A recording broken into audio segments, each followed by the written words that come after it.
Selamat pagi, mohon izin nama saya Benedikta Limugi dari Teknologi Aquaculture.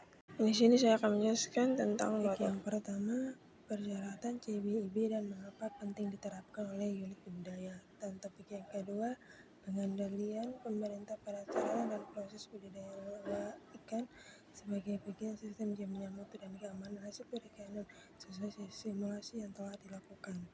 Persyaratan CBIB yang pertama, lokasi. Unit usaha budidaya berada pada lingkungan yang sesuai di mana risiko keamanan pangan dari bahan kimia, biologis, dan fisika diminimalisir. Yang kedua, suplai air. Unit usaha budidaya mempunyai sumber air yang baik dan air pasok terhindar dari sumber polusi. Yang ketiga, letak dan desain. Area usaha budidaya hanya digunakan untuk pembudidaya ikan. Yang keempat, kebersihan fasilitas dan perlengkapan.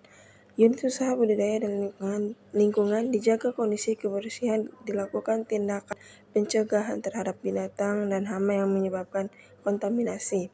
Fasilitas perlengkapan dijaga dalam kondisi higienis dan dibersihkan sebelum dan sesudah digunakan, serta disinfeksi dengan desain yang diizinkan.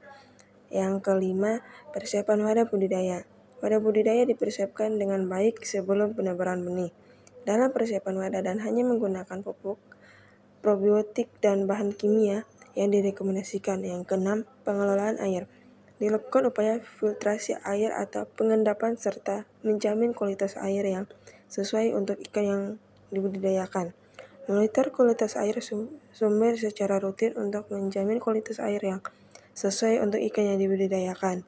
Yang ketujuh, benih. Benih yang ditebar dalam kondisi sehat dan berasal dari unit pembenihan bersertifikat, memiliki sertifikat CBIB dan tidak mengandung penyakit berbahaya maupun obat ikan. Yang kedelapan, pakan. Pakan yang digunakan memiliki nomor pendaftaran atau sertifikat yang dikeluarkan oleh Direktur Jenderal atau surat jaminan dari institusi yang berkompeten. Yang kesembilan, penggunaan es dan air. Air bersih digunakan dan tersedia dalam jumlah yang cukup untuk panen. Penanganan hasil dan pemberian hanya berasal dari pemasak yang disetujui dan menggunakan air minum atau air bersih.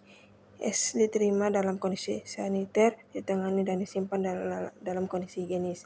Yang ke-10, penanganan hasil. Peralatan dan perlengkapan mudah dibersihkan dan disinfeksi bila perlu serta selalu dijaga dalam keadaan bersih.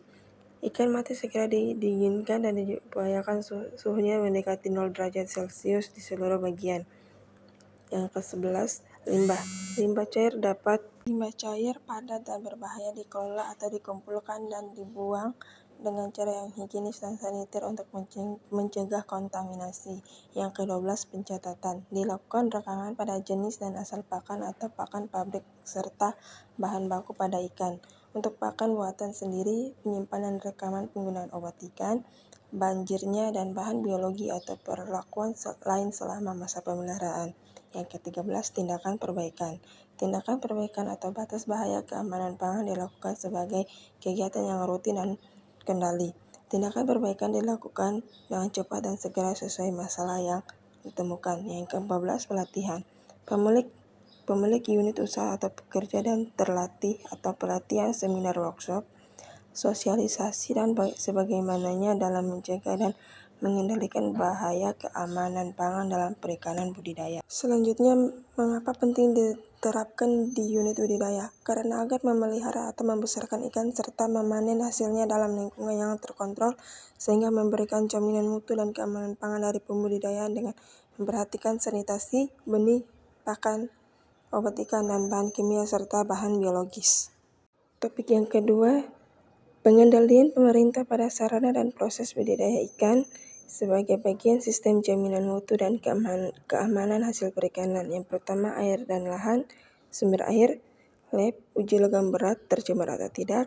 Yang kedua, benih, pembenihan, benih, lab, dan mendapatkan sertifikat CPIB. Yang ketiga, pakan, produsen pakan, lab, pakan diuji proksimat, bahan baku diuji logam berat, dan mendapatkan sertifikat pendaftaran pakan dan sertifikat CPPIB. Yang keempat, obat ikan, lab uji kandungan dan efikasi, rapat komisi obat ikan, sertifikat pendaftaran obat ikan.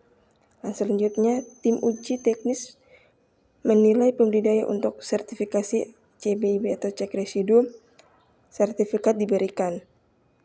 Terima kasih.